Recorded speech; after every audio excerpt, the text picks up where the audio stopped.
नमस्कार, मी विजया वामन। मुद्दा मराठा आरक्षणाचा निघालाच आहे, तर मराठा आरक्षणात विलन ठरणाऱ्या गुणरत्न सदावर्तेबाबत सुद्धा बोललंच पाहिजे।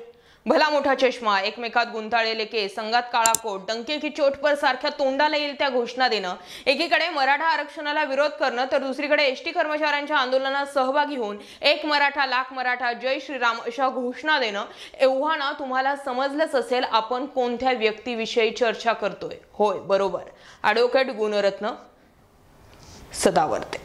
मराठा आंदोलकांच्या आरक्षणामध्ये जर कुणी विलन ठरलं असेल तर हे महाशय हे सदावर्तेच होते।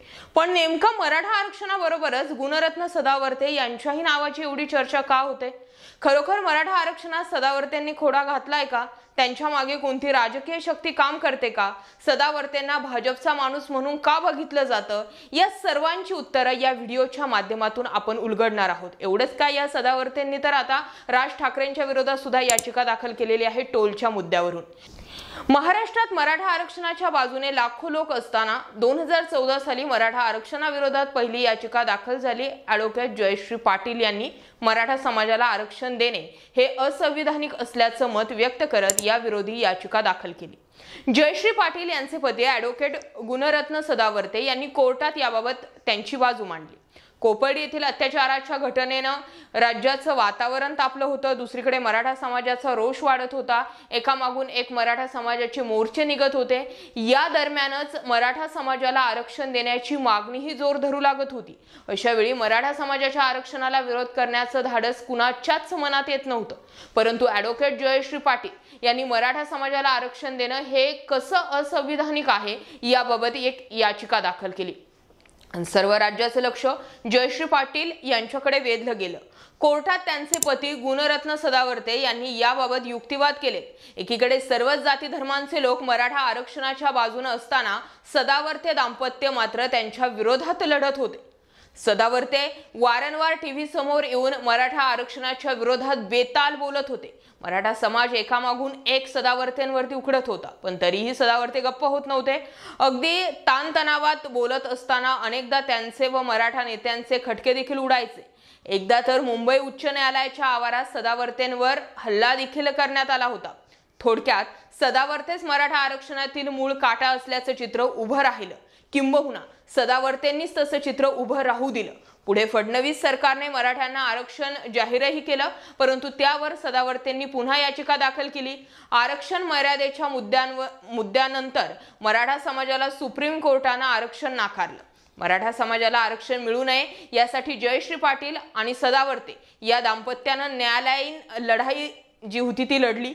गुणरत्न सदावर्ते हे याचिकाकर्त्या जयश्री पाटील यांचे वकील देखील आहेत। महाराष्ट्र सरकारने दिलेलं मराठा आरक्षण सुप्रीम कोर्टानं रद्द केलं। इंदिरा साहनी प्रकरणात सुप्रीम कोर्टानं दिलेली 50% आरक्षणाची मर्यादा ओलांडण्यास नकार दिला। मराठा समाजाला आरक्षणाअंतर्गत आणण्यासाठी मराठा समाजाला शैक्षणिक आणि सामाजिक दृष्ट्या मागास ठरवता येणार असं सांगत कित्येक वर्ष सुरू असलेला मराठा आरक्षणाचा लढा सुप्रीम कोर्टात टिकू शकला नाही। हे सर्व करण्यात जयश्री पाटील आणि गुणरत्न सदावर्ते यांचाच हात असल्याचं बोललं गेलं, किंबहुना तसं चित्र सुद्धा उभं राहिलं।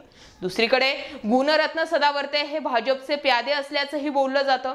महाविकास आघाडी सरकार असताना एसटी कर्मचाऱ्यांनी मोठं आंदोलन उभं केलं होतं। या आंदोलनाला गुणरत्न सदावर्ते यांनी पाठिंबा दिला, त्यांचं नेतृत्व केलं। या सर्व आंदोलनाला सदावर्ते यांनी भाजपच्या इशाऱ्यावरूनच हवा दिल्याचं सुद्धा बोललं गेलं। सदावर्ते यांची विशेषतः फडणवीस यांच्याशी चांगली सलगी आहे। फडणवीसांच्याच इशाऱ्यावरून ते आपली भूमिका ठरवत असल्याचेही आरोप सदावर्तेंवर होत राहिलेले आहेत। एकीकडे मराठा आरक्षणाचा विरोध करायचा आणि दुसरीकडे एसटी आंदोलनात एक मराठा लाख मराठा अशा घोषणा देण्याची दुटप्पी भूमिकाही सदावर्तेंनी घेताना दिसले होते। आता सध्या मराठा आंदोलनाचं नेतृत्व अप्रत्यक्षरित्या मनोज जरांगे पाटील यांच्याकडेच आलेलं आहे। जरांगे पाटील यांनी सरकारला मराठा आरक्षणाबाबत 40 दिवसांचा अल्टिमेटम दिला। यावर सरकार काय भूमिका घेणार हेही पाहणं गरजेचं आहे। 14 तारीख अगदी तोंडावर येऊन ठेपलेली आहे। 14 तारखेला मराठी 100 एक्कल फुल करणार आहेत। महत्त्वाचं याबाबत बऱ्याचशा गोष्टी ठरणार आहेत। दबावाला बळी पडून सरकारने पुन्हा मराठा आरक्षणाबाबत जर भूमिका घेतलीच तर पुन्हा एकदा सदावर्ते याबाबत कुठली कायदेशीर लढाई लढणार हे सुद्धा येणारा काळच ठरवणार. कारण कितीही रोषाचं वातावरण झालं, कितीही अंगावर येण्याचं वातावरण झालं तरी हे वकील काय बुवा मागे हटताना दिसत नाही. पण सदावर्ते हा एकमेव माणूस होता की ज्यांनी ज्यावेळी 58 मोर्चे निघाले त्यावेळी मराठा आरक्षणाला विरोध केला होता आणि त्यामुळे मराठा आरक्षणाच्या मुद्द्यामध्ये गुणरत्न सदावर्ते कायमच विलन म्हणून समोर राहणार. दुसरा मुद्दा, 2 दिवसांवरतीच मनोज जरांगे पाटील यांची अंतरवाली या ठिकाणी मोठी भव्य दिव्य अशी सभा पार पडते. त्यामुळे मनोज जरांगे पाटील या मुद्द्याला सुद्धा हात घालणार का हे पाहणं सुद्धा गरजेचं असणार आहे. याबाबत तुम्हाला काय वाटतंय कमेंटमध्ये व्यक्त व्हा. मुद्दा आणि विषय आवडला असेल तर जास्तीत जास्त लोकांपर्यंत जरूर शेअर करा. जय महाराष्ट्र पब्लिक.